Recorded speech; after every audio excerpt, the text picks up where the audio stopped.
Yo, what's going on YouTube? It is your boy GZTV. I'm so busy with content. Good lord. I don't know why I do this to myself, but I mean, we only have two NBA games to talk about tonight. I'm not going to talk about the Timberwolves Blazers for obvious reasons. We're going to first talk about the main event of the night, which is obviously weird sequencing for me, but we have Bucks Grizzlies. What the fuck is going on with the Bucks and Doc Rivers? For the Doc Rivers administration, dude. What is happening here? Zaire Williams and Gigi Jackson scored 27 points apiece. The Grizzlies hang on for a 3-point win over the Bucks. Why the fuck are you losing to a team that is over 15 points under 500? Like, why are you doing this? You look terrible right now. If Bucks fans really think they stand a chance at this moment if the playoffs started now and they played us, if they think that they stand a chance, they're mistaken. Against the Celtics, absolutely not. Like, they don't stand a chance at this rate. But yeah, Zaire Williams and Gigi Jackson, obviously got to give them credit. Great scoring nights for the two. Yeah. Grizzlies held on. It's the last game before the All-Star break for every team at this point. This is the final game. Obviously, I'm going to take a little break from NBA recaps and figure some other stuff out. But yeah, dope win for the Grizzlies. I think that's a pretty exciting thing to be able to win going into the break. Yeah, they locked up. They went crazy. The Grizzlies played good, no doubt. But why are the Bucks losing to a team like... I got a crazy pimple on my leg. Jeez, that's nasty. Okay. But Giannis played really good. He was getting to the rack. He was spinning through defenders, throwing it down on people. The typical Giannis stuff. I mean, Lamar Stevens, was making some tough shots. Stuff like that. So, looking at the good performers here, Giannis put up 35 and 12. You get 14 and 11 out of Brook Lopez, 24 out of Damian Lillard. I mean, just not a great performance for a guy like Jay Crowder. And obviously they missed having Chris Middleton out there, but Jay Crowder didn't play that good. I would have rather started Bobby Portis at this point over him, but I guess that would have been kind of an awkward situation, like who plays the 4, who plays the 3, yada, yada, yada.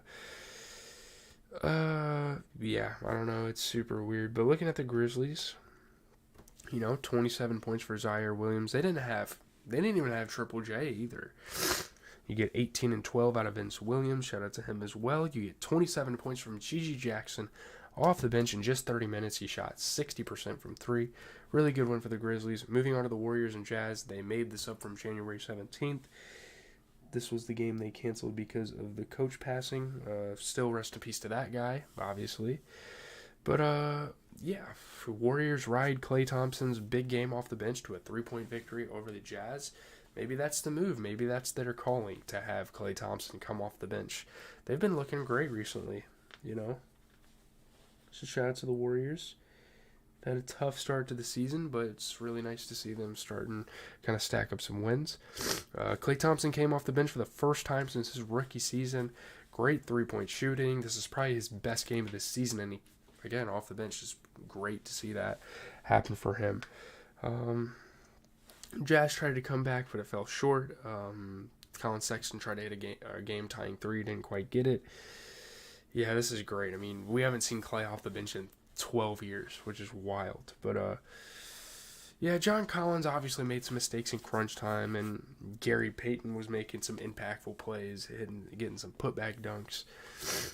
Yeah, Klay Thompson was great. You gotta commend that performance. Draymond Green put up 23 while shooting 60% from 3.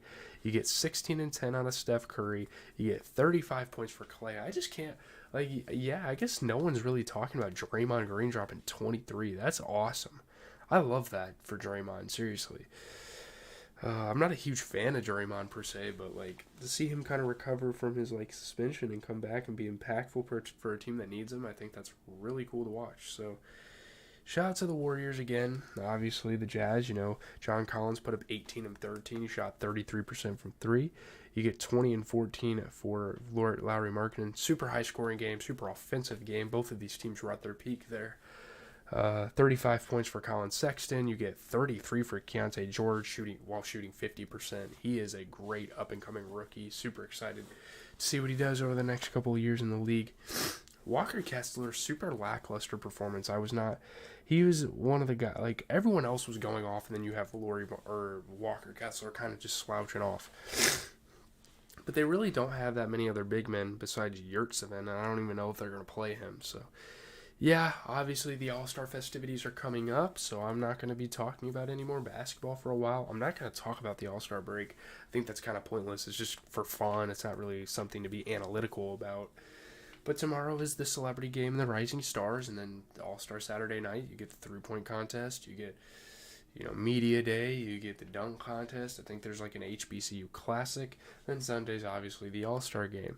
I don't know if they added any events and whatnot, but yeah, hopefully you guys enjoy the All-Star break. I'm going to be watching. I think it's really fun to watch these events. It's a fun time of the year.